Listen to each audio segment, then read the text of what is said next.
y que están todos los interesados.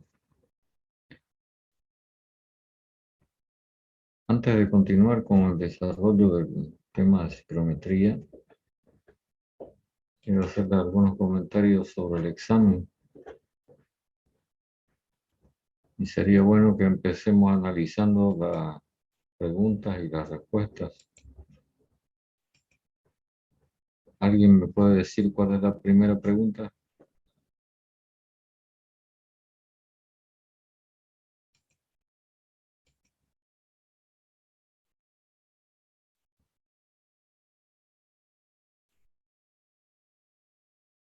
Estoy esperando que alguien me diga.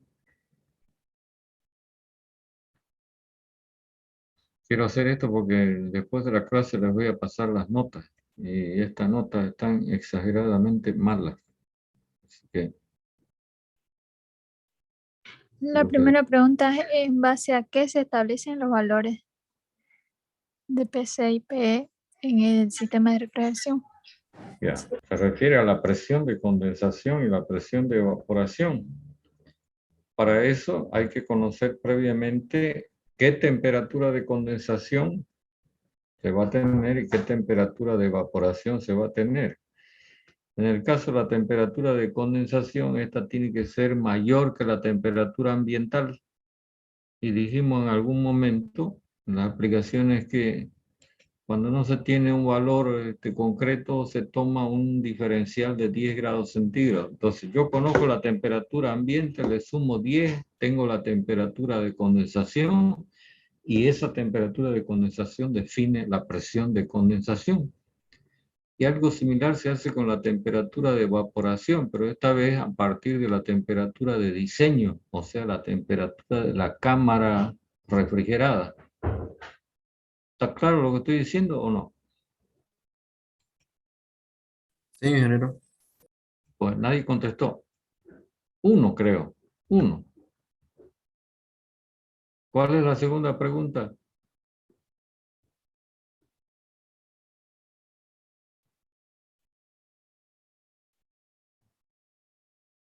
Por favor, dígamela para que yo pueda.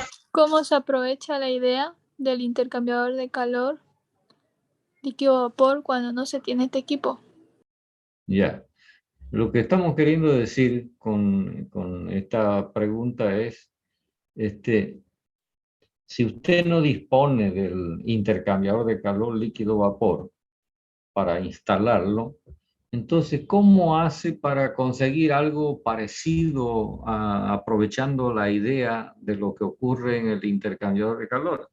Y también lo aplicamos en clase. Dijimos, lo que se hace es juntar la tubería que conduce el líquido con la tubería que conduce vapor, de tal manera que al ponerlas en contacto se logra un cierto grado de transmisión de calor, que es lo que ocurre en el intercambiador de calor líquido-vapor. En esa pregunta han contestado un montón de cosas que no digo que estén malas, muchas veces contestan cosas que no vienen al caso, que no están malas, pero que no responden la pregunta, ¿no? Entonces no tiene valor eso, ¿no? ¿Cuál es la tercera?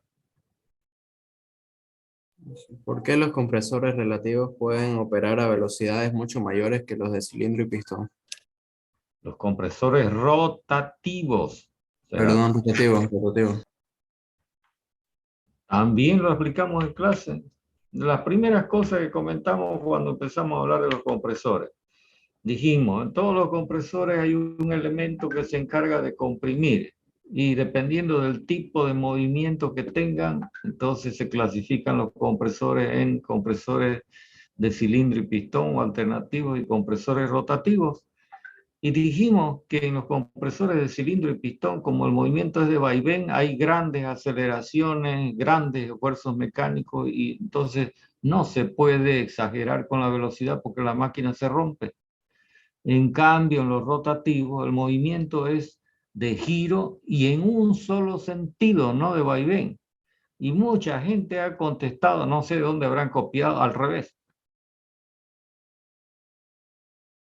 Es decir, escriben cosas porque alguien les chismeó, pero no se fijan en qué es lo que están anotando, sí, barbaridades.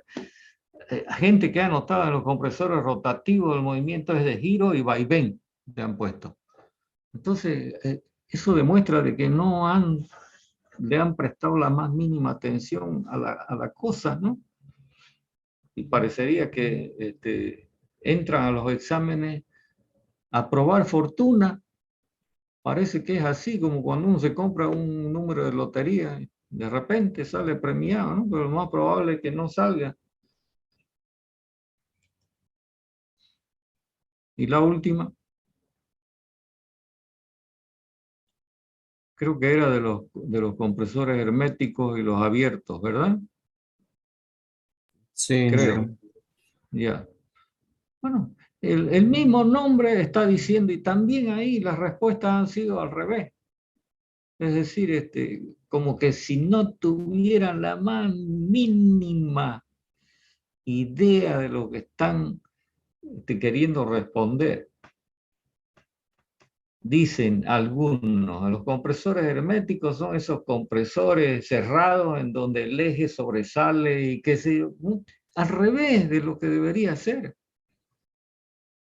Entonces, pero en general, esa ha sido una de las preguntas que la mayoría ha respondido, digamos, en buena forma.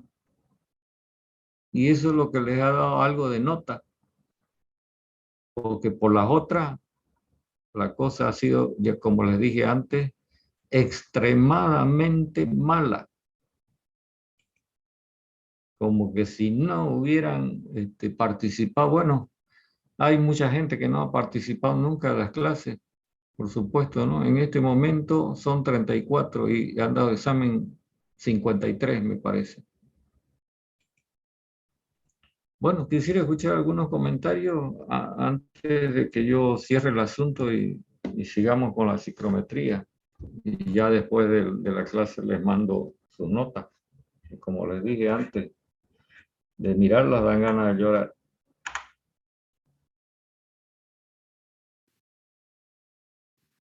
Quisiera escucharlo.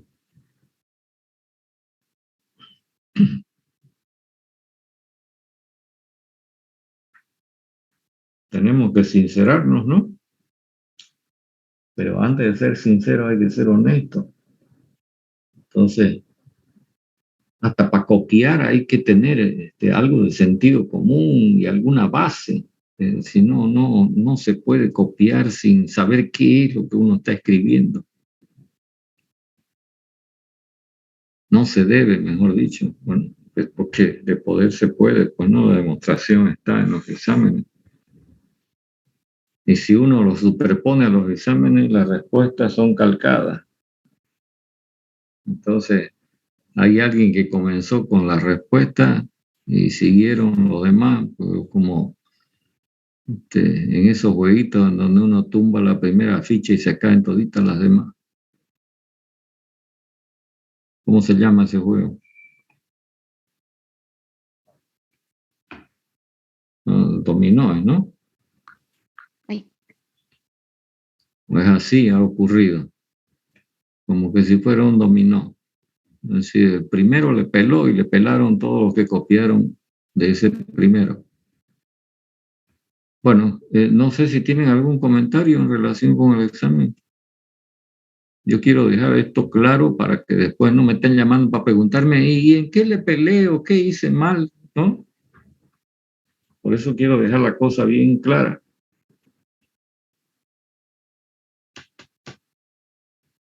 Supongo que si hubieran tenido interés o tienen interés en las cosas, después del examen se hubieran preocupado de mirar las respuestas o verificar lo que ustedes respondieron, ¿no? Para ver si es correcto o no.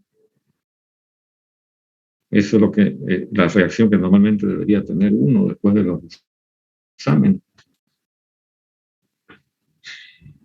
Lo hace uno solo, lo comenta con los compañeros y entonces surgen las cosas que tal como deben ser.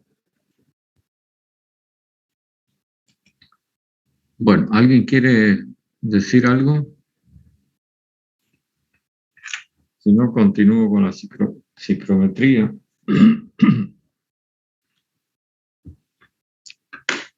Hasta la próxima semana tenemos que estar terminando la materia.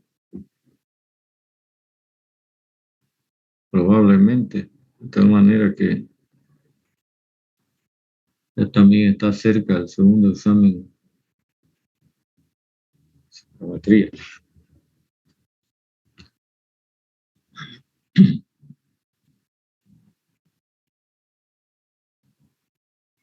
Nadie dice nada. Lo dejamos ahí nomás entonces.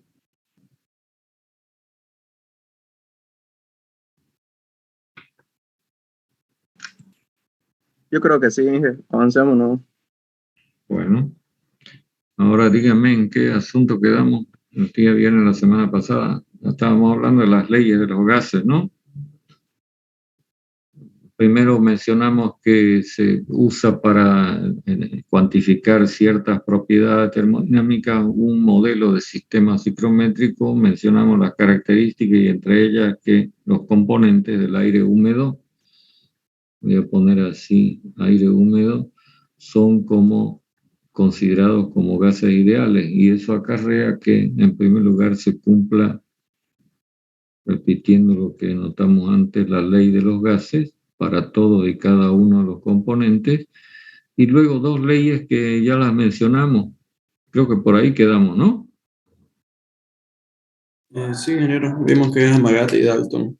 La ley de Amagat y ley de Dalton, que la voy a anotar.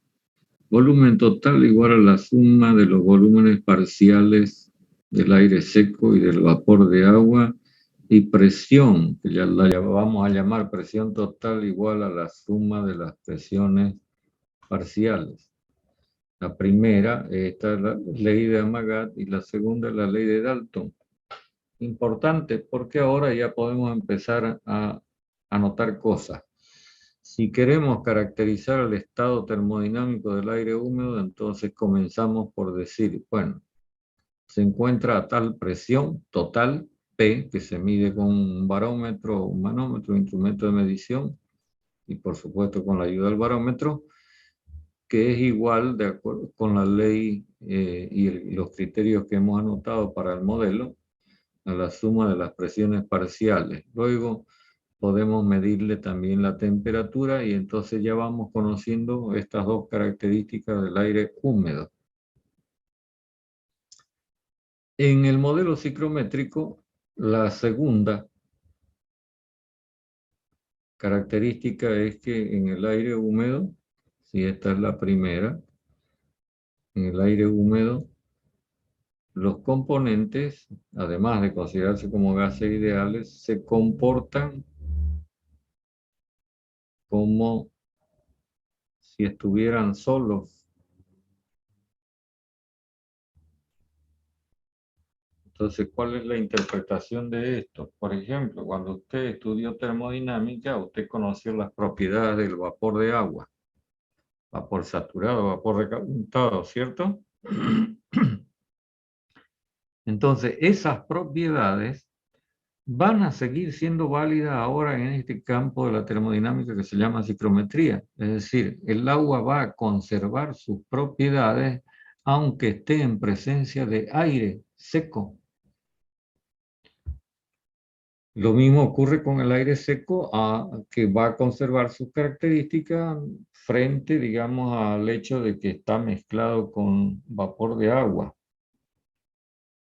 Esto también, más lo anterior, es lo que permite la creación, la construcción de un diagrama que se llama diagrama psicométrico.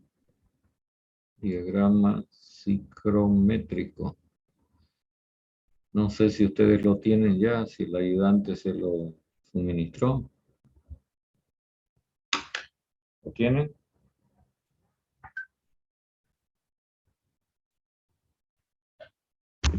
Pregunto si tienen este diagrama. No. Todavía no. No, todavía. ¿Qué días pasan ayudantías? ¿Los viernes? Sábado por la Sí, mañana.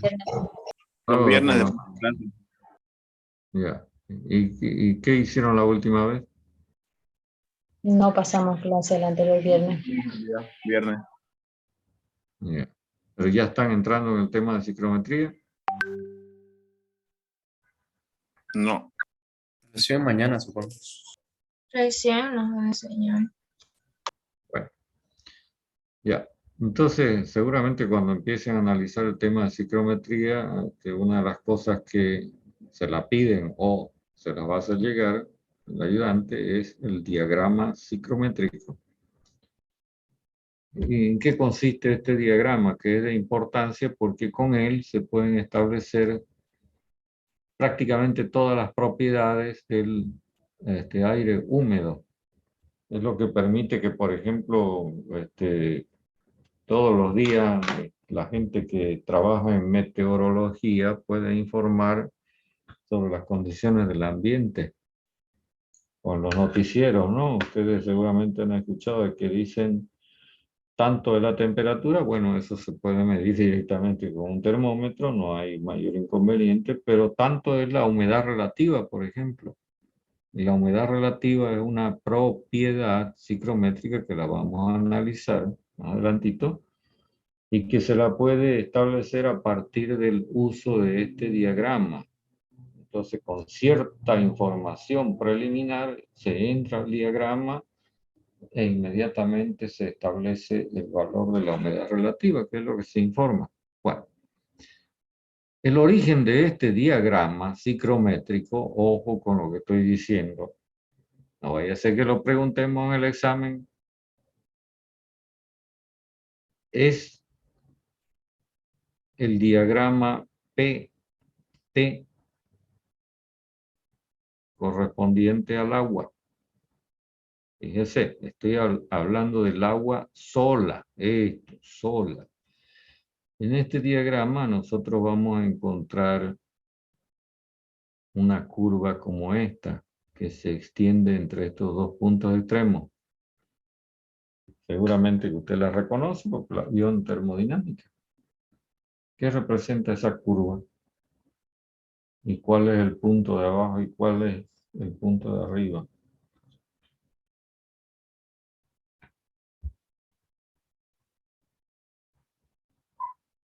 Es necesario que usted me responda.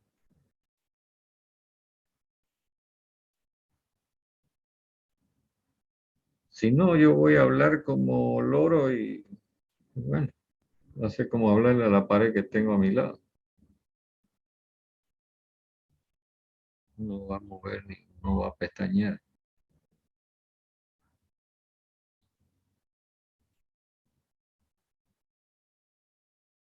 ¿Qué representa esa curva?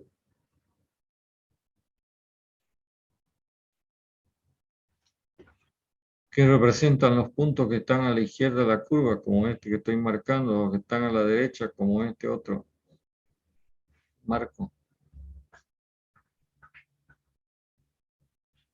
Necesito que alguien me lo responda. Me responda la pregunta.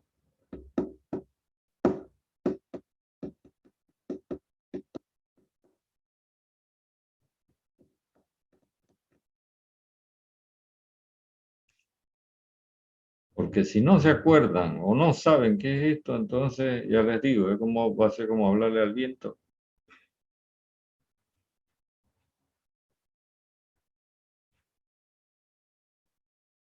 Son un montón.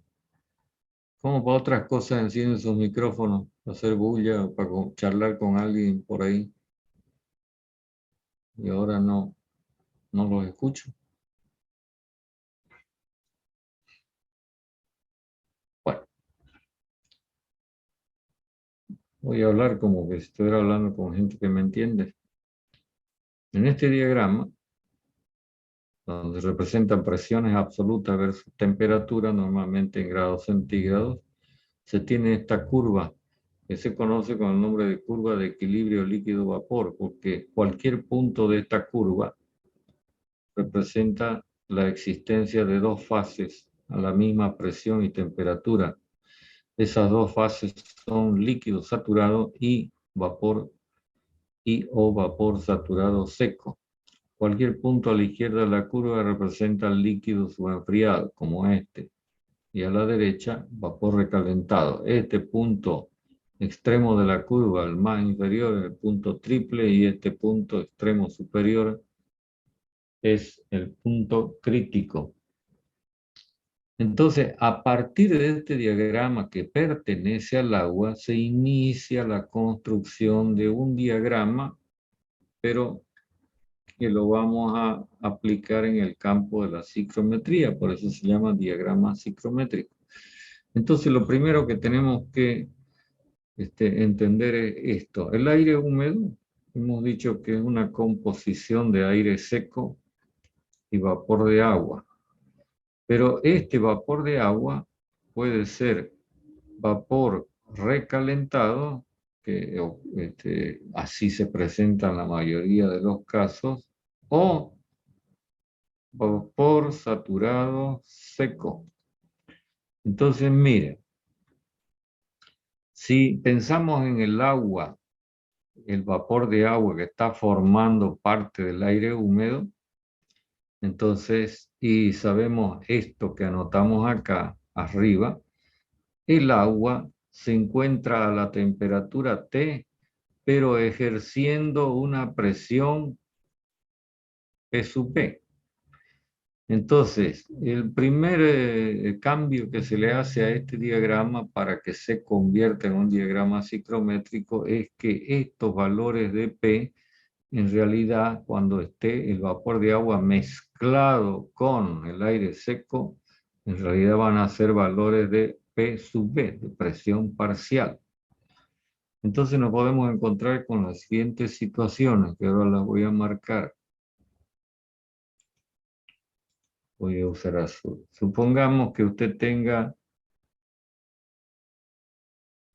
esta presión parcial para el vapor de agua. Y entonces usted podría tener un vapor de agua como el del punto 1 a una temperatura T igual a T sub 1. ¿Qué hemos dicho que representa el punto 1?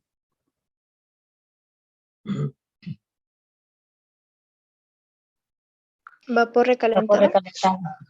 Vapor recalentado. 1. Vapor recalentado. Pero este vapor recalentado forma parte del aire húmedo. Entonces empezamos a hacer esta interpretación. El punto 1, si bien estrictamente representa vapor de agua recalentado, indirectamente está representando el aire húmedo al cual o del cual forma parte. ¿Me entiende? Entonces, todos los puntos que estén a la derecha de la curva van a ser interpretados ciclométricamente como aire húmedo. Todos esos puntos que estoy marcando. La otra posibilidad que hemos mencionado es que la temperatura del vapor de agua sea como T igual a T sub 2, siendo este el punto 2. ¿Qué representa el punto 2? Vapor saturado seco. Vapor saturado seco.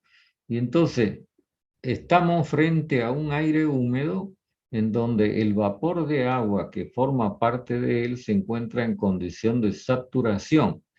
A este aire húmedo particular, en donde, repito, el vapor de agua se encuentra en condición de saturación, lo vamos a llamar aire saturado. Entonces, todos los puntos de la curva, como el 2, representan aire saturado. Lo vamos a anotar por acá. ¿Está claro? Más allá de esa curva, ya no podemos hablar de aire húmedo, ya no hay existencia de aire húmedo, porque lo que hay del otro lado de la curva, ¿qué es? En un punto como este, lo dijimos antes. Líquido subenfriado. Líquido subenfriado. Pero lo que estamos tratando de hacer es discriminar la zona de existencia del aire húmedo. Y hasta ahora todos estos puntos que están a la derecha de la curva representan aire húmedo. Pero ahora pregunto, si acá la presión parcial del vapor de agua comienza con el valor 0 y este punto o este punto tienen una presión parcial de vapor, este valor igual a 0, ¿qué significa eso? ¿Qué es lo que se tiene en realidad? Agua. ¿Cómo? Si la presión parcial del vapor es 0, ¿qué es lo que se tiene en realidad? ¿Vapor? No, pues. La presión parcial del vapor de agua se origina por la existencia de vapor. Si ese valor es 0, ¿qué significa?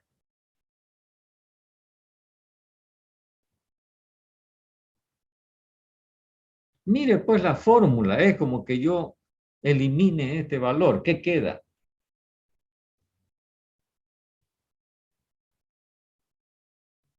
Aire. ¿Qué queda? Si no hay vapor de agua, porque la presión parcial es 0, eso significa que no hay vapor de agua. Entonces, ¿qué queda? ¿Lo ve? Aire seco. Entonces, todos los puntos, como este, como este, como este, como este, como este, representan aire seco. Y entonces ya ahora tengo perfectamente establecida la zona en donde existiría el aire húmedo que es motivo de nuestro estudio. Es decir, toda esta zona que estoy rayando con rojo, estoy sombreando, toda esta zona es la zona en la que yo voy a encontrar condiciones de existencia del aire húmedo. ¿Entiende lo que digo o no?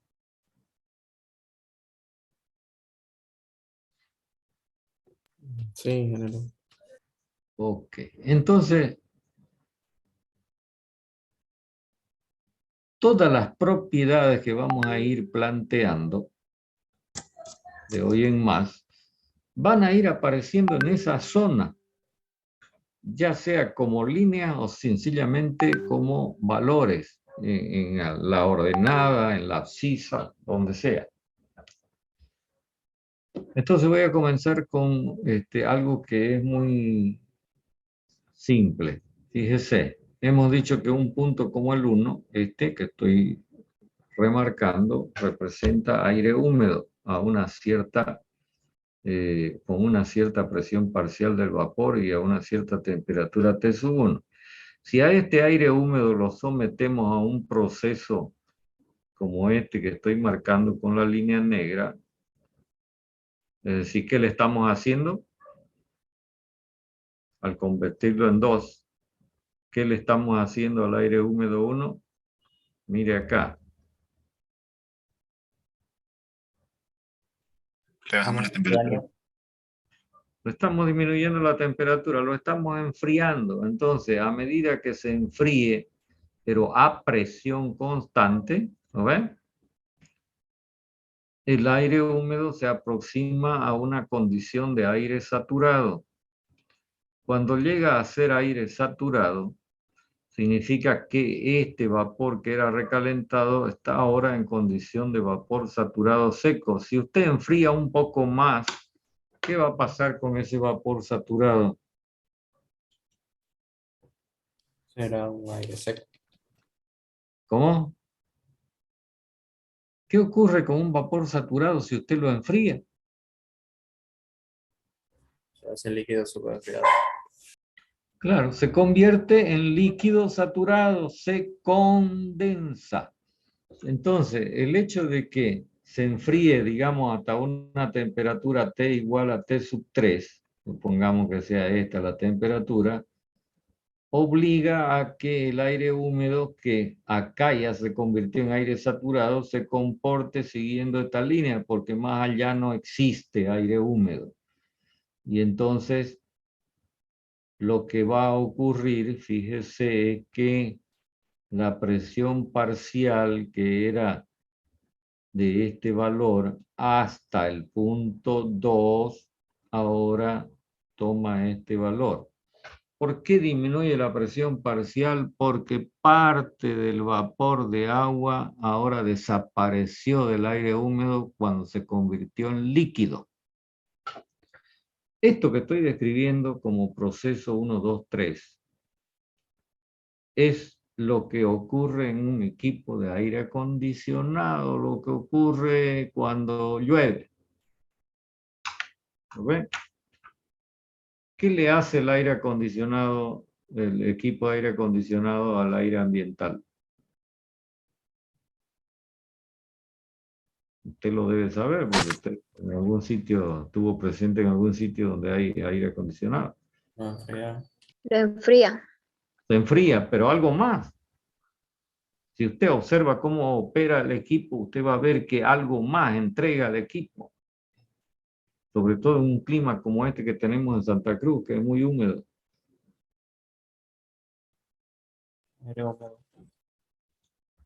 Líquido, pues, ¿no ve que necesita un desagüe? ¿Sí o no?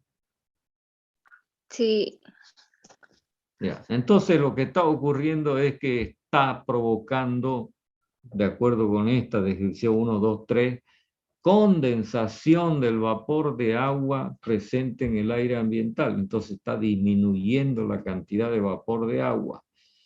Eso hace que el aire resultante sea más confortable, más fresco, sea menor temperatura y más seco.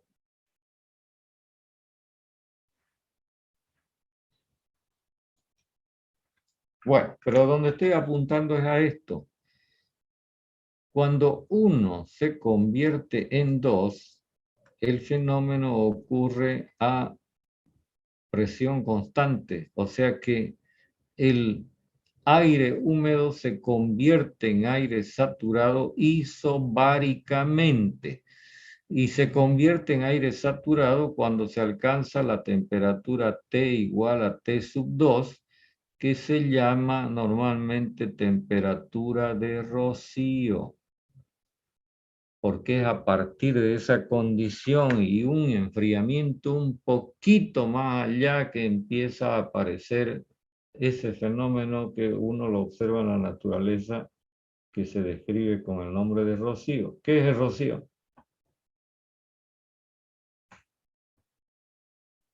Que no sea su amiga. ¿Qué es el rocío? ¿Ustedes han visto alguna vez rocío?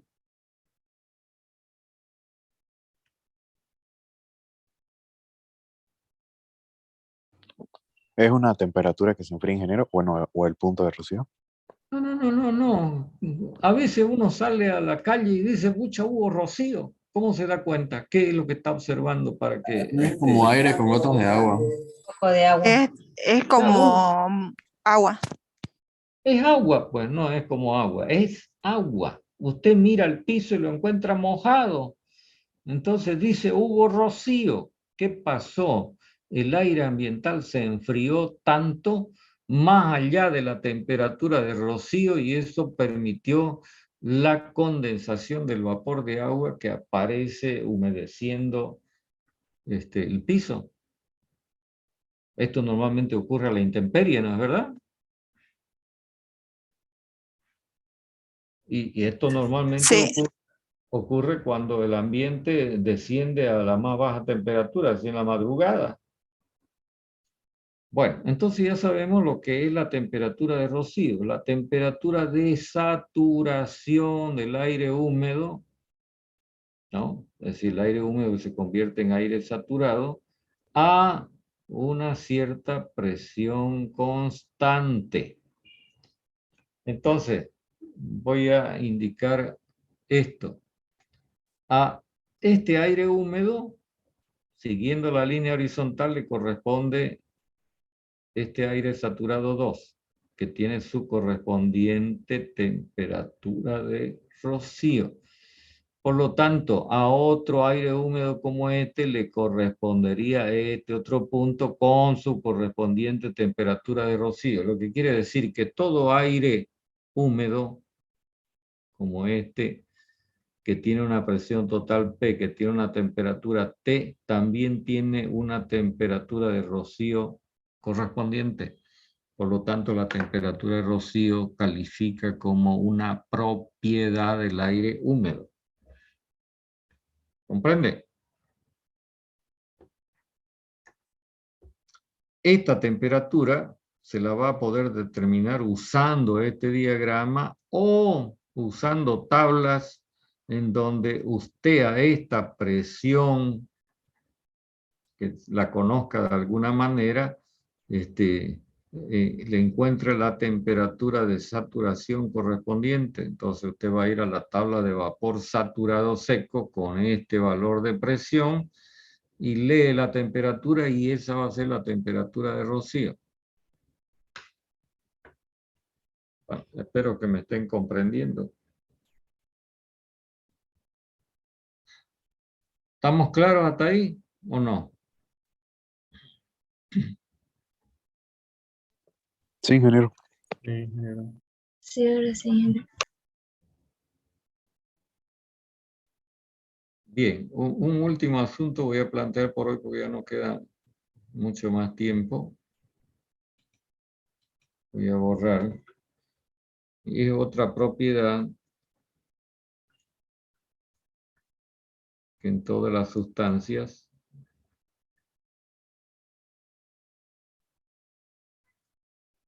es conocida, ¿no? Ya usted la conoció muy bien en termodinámica. Lo único que en ese momento era un valor definido para una sustancia pura y ahora ya no estamos hablando de sustancia pura, estamos hablando de algo más complejo.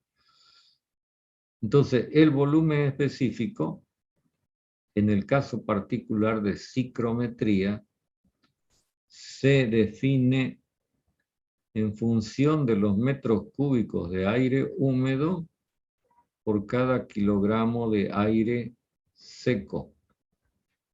A ver,